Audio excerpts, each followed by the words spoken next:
नहीं, मन का बिल्कुल नाश हो जाए, खत्म हो जाए, मन के संसार की प्रलय हो जाए। संकल्प और विकल्प का त्यागी सच्चा त्यागी है।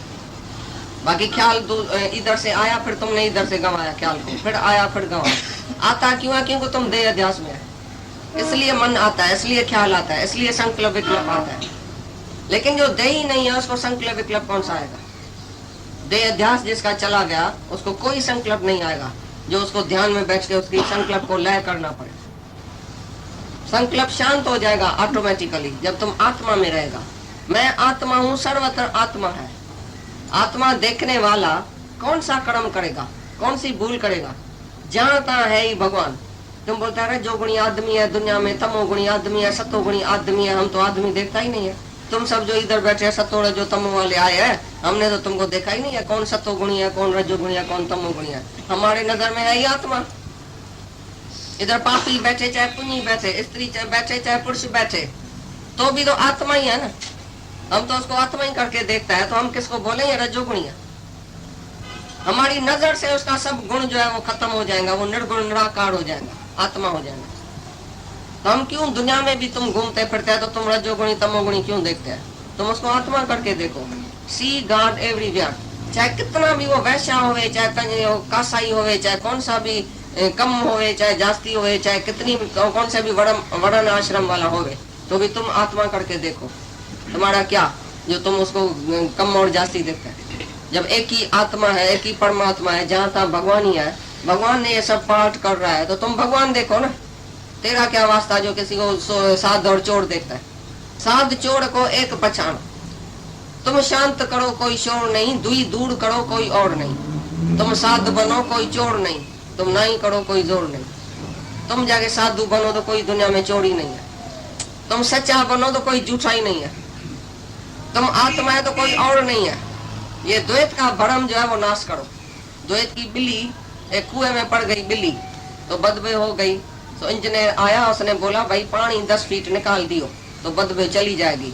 और उसने बोला बिल्ली भी निकालना, लेकिन बिल्ली निकालना उसको भूल गया।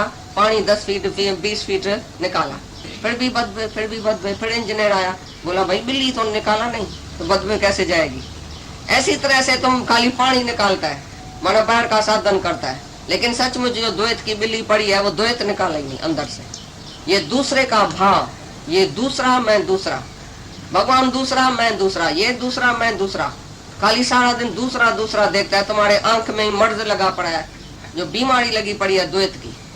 ये आंख जो है वो चमकी अखियों अजायूं, चमजू अखियों अजायूं, दिव्य दृष्टि जरूरी। साबजे तत्व ज्ञानी बनाए आप समान।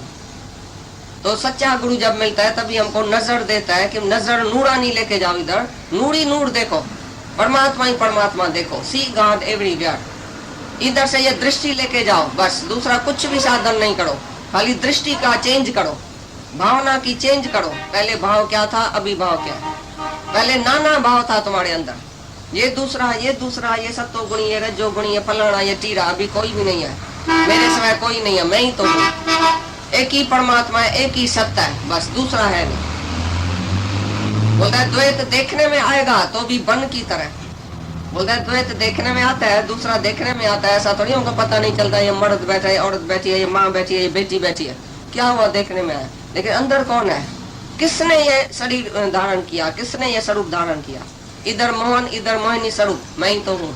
एक ही भगवान है, कहा मोहन स्वरूप बना है, कहा मोहिनी स्वरूप बना है। ये तो माया है, माया में तो द्वंद होएगा, जोड़ा जोड़ा होएगा। स्त्री है तो पुरुष है, बेटा है तो बेटी है, सुख है तो दुख है, रात है तो दिन है। ये द्वंद जोड़ा जो है माया में रहेगा, लेकिन परमात्मा में नहीं है जोड़ा। जगत में सब जोड़े जोड़े, और परमात्मा एक ही है। एक ही है जो बोलता है कहाँ मैं क्या बनाऊं, कहाँ मैं क्या बनाऊं, ये भी सब मैं ही तो बनाऊं। तो माया में नहीं जाओ, ये सब शरीर माया में है, लेकिन अंदर जो आत्मा है, जो परमात्मा है, जो सचमुच शुरू में जो आदि कारण है, मूल कारण परमात्मा है, उसको देखो, उसको जानो। उसको जानेगा तो माया तुम्हारी नजर से उड़ जाएगी। नाम रूप का पर्दा उठाओ, अंदर देखो तो भगवान ही है। निकाब उठाओ सबका। जो पूछता है ना स्वामी मैं जन्म मरण से कैसे छूटूं, भाई कौन जन्म मरण में जाता है? साईं मैं तुम्हारी तो चक्र हो जाए। नाश हो गया तो संचित कर्म कहाँ से आएगा?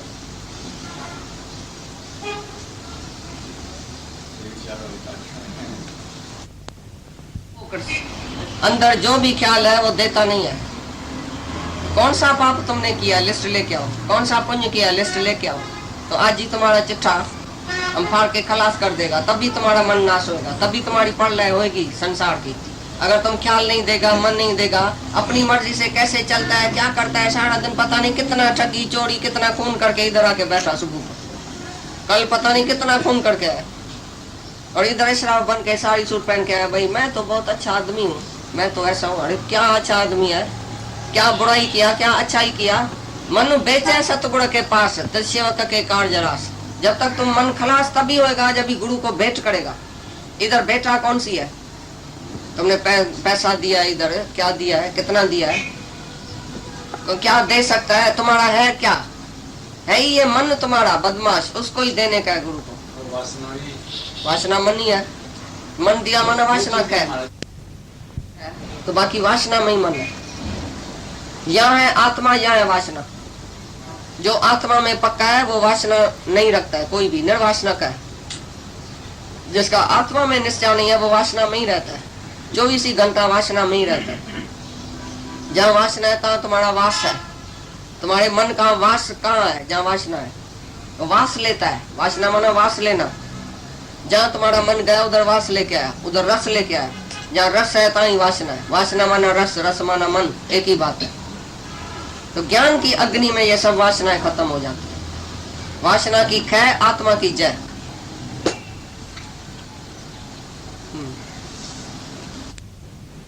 हाँ होती है, कैसे होएगी? अंतःकरण की शुद्धि कैसे होती है? हाँ?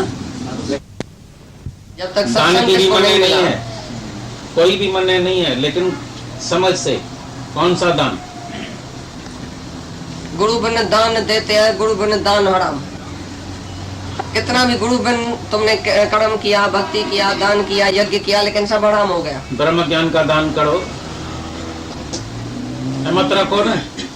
चोरी का पैसा लेके, ब्लैक मार्केट का चोरी का, अमानती पैसा भगवान का, पैसा अमानत भगवान का, तुम बोलता है मैं दान करता हूँ। कितना पाप कर्म करते हैं, समझ में लाओ, अपने दिमाग चलाओ। पैसा मेरा, तुम जाके नाम अपने करके जाके चोरी का पैसा जाके देगा, कितना पाप कर्म करते हैं। पैसा भगवान का अमानती, अमानत दिया है, तुम बोलते हैं मैं दान करूं, मैं दान करता हूं। ये दान करो ना, भगवान का दान करो। ब्रोकन हार्ट को जाके तुम जाके बनाओ, ठीक करो। टूटी हुई दिल को जाके जोड़ो। हाँ? वो भी उसके अंतःकरण की शुद्धि नहीं होगी, अशुद्ध हो जाएगा। जो तुम्हारे हाथ का पैसा लेगा और खाएगा तो उसको भी अंतःकरण अशुद्ध हो गया। जो दान लेता है वो उसका अंतःकरण कभी भी शुद्ध नहीं होगा। देने वाला भी नरक में जाएगा सीधा, और लेने वाला भी, क्योंकि देने वाला अहंकारी, लेने वाला भी बेचारा गुलाम, दीन दुखी अहंकारी। भगवान को, भगवान के ऊपर विश्वास नहीं है उसका, तभी तो तुम्हारे से लेता है। ये सतगुरु की सीख। भगवान में विश्वास नहीं है तभी तो तुम्हारे से लेता है।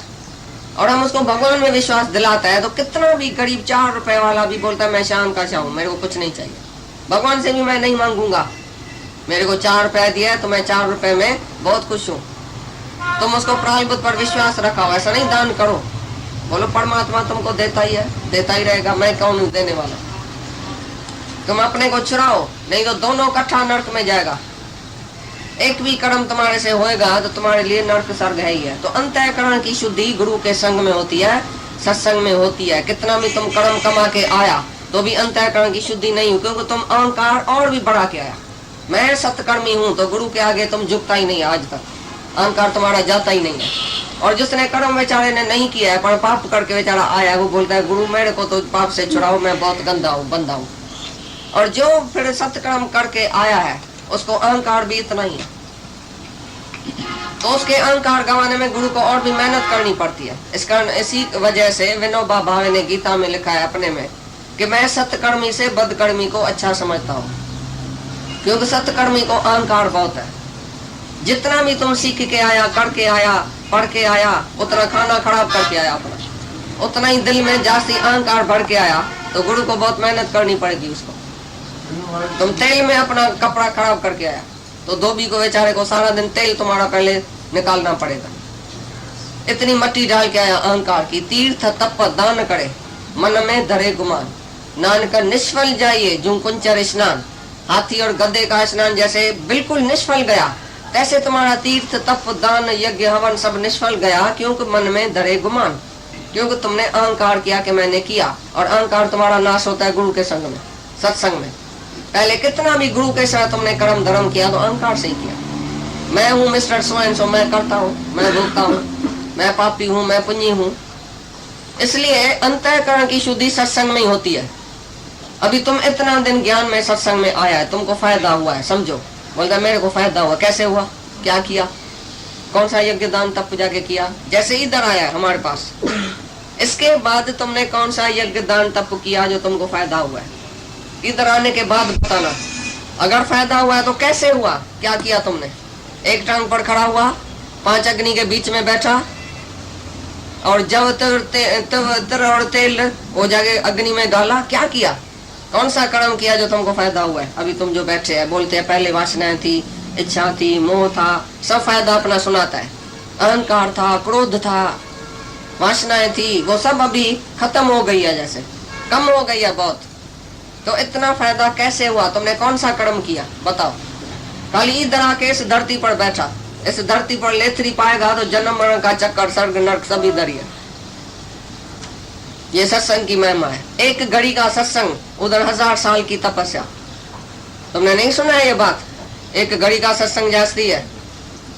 क्यों सत्संग जास्ती है, क्योंकि गुरु उधर बैठा है निरंकारी, उसको देख के हम भी निरंकारी बन गए। गुरु के पास तलवार है हमारा अहंकार नाश करने के लिए। ये है सत्संग की महिमा, क्योंकि इधर अहंकार गसता है और उधर योग अभ्यास तुम करेगा। मैं योगी, मैं तपी, मैं दानी, मैं पुण्य, मैं तुम्हारी गई नहीं तो कितना भी तुमने कर्म धर्म किया सब गया रसा था।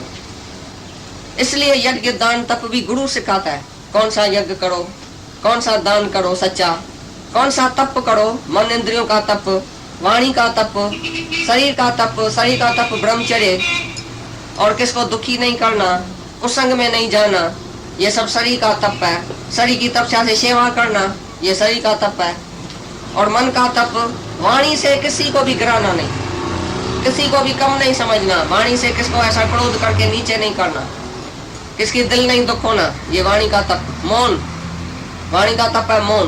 पहले अपने घर में तुम मौन में रहते हैं, अभी तक बात करते हैं, बेटा इधर आओ, बेटी इधर आओ, फलाना तुमने ऐसा क्यों किया, ऐसा करता है कि अभी मौन हो गया, मर गया, अभी यहाँ भी जिंदा है घर में। हम तो तुम्हारे दरवाजे से बाहर से ही निकलता है तो भी तुमको देखता है कि अंदर से आवाज आता है। ये सब झगड़ा जेरा घर में करता है, इधर आके बोला मैं तो कुछ करता ही नहीं हूँ, मैं बहुत इशराफ हूँ। घर में बात करना बंद करो, ये वाणी का तप है। कौन सा तप तुमने समझा है, यज्ञ कौन सा समझा है। एक एक यज्ञ तुमने उसी दिन समझा कि जिसमें अहंकार और इच्छा नहीं है, वो तुम्हारा कर्म यज्ञ है। जो सर्व के सेवा के लिए, सर्व के हित के लिए, जो दूसरे के फायदे के लिए तुम कर्म करता है, वो तुम्हारा यज्ञ है। भाई यज्ञ कौन सा तुमने दुनिया में समझा है। ये तपस्या कौन करता है, ये सन्यासी लोग सब तपस्या करता है। भाई हम तो तपस्या नहीं करते, तुम सब गृहस्थी लोग तपस्या करता है घर में। एक एक गृहस्थी जो तपस्या करता है ना, सन्यासी की तो बात ही नहीं है उधर।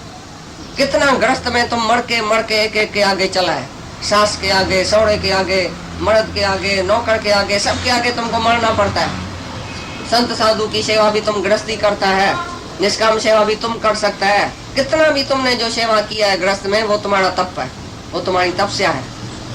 और भी ज्ञान के बाद तो सच्ची तपस्या होती है। ज्ञान के बाद तुम्हारे सामने भाई क्रोध की निशानी आवे, क्रोध का कारण आवे, तुमको क्रोध नहीं लगे, यही तो तप है।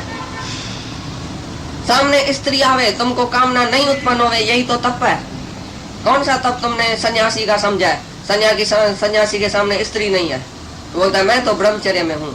जब स्त्री 1000 साल के बाद जाती है तो उसका ब्रह्मचर्य खंडन हो गया। तो ये ब्रह्मचर्य था, तुमने तो समझा 1000 साल तप करता है, जरूर ऋषि होगा, जरूर मुनि होगा। कहाँ से उसको स्त्री देखने में आई, कैसे आई स्त्री देखने, क्योंकि गुरु ने उसकी आंख नहीं निकाली थी, गुरु उसको नहीं मिला सच्चा, इसके लिए उसने स्त्री देखा तो फिर गिर गया। और जिसको गुरु मिल जाता है सच्चा, उसकी आंख निकाल देता है, तो स्त्री नहीं देखो, पुरुष नहीं देखो, एक ही भगवान देखो, तो कभी गिरेगा ही नहीं। तुम्हारी गृहस्थ में जो तपस्या होती है वो सच्ची तपस्या है। सामने कारण आवे और तुमको कुछ नहीं होवे, हलचल, यही तो ज्ञान है। सच्चा ज्ञान यही है, सच्चा तप यही है, सच्चा यज्ञ भी यही है। जो तुम घर में करता है वो यज्ञ है। सब यज्ञ तप दान सब तुम गृहस्थी सच्चा कर सकता है, और ज्ञान के बाद ही सच्चा यज्ञ तप दान करता है। बाकी ज्ञान के पहले जो तुमने किया वो सब रसाताल में, सब नरक में गया, क्योंकि अहंकार से किया। ये समझ लेना। तो अंतःकरण की शुद्धि सत्संग से होती है, और कोई कारण नहीं है अंतःकरण के शुद्ध करने की। शुद्धि तो क्या, अंतःकरण ही नहीं रहता है। गुरु के संग में हमारा अंतःकरण ही खलास हो गया, नहीं मन रहा, नहीं बुद्धि रही। मन बुद्धि मेरे को अर्पण करो, भगवान बोलता है। तो मन बुद्धि तुमने गुरु को दे दिया, तुम्हारे पास क्या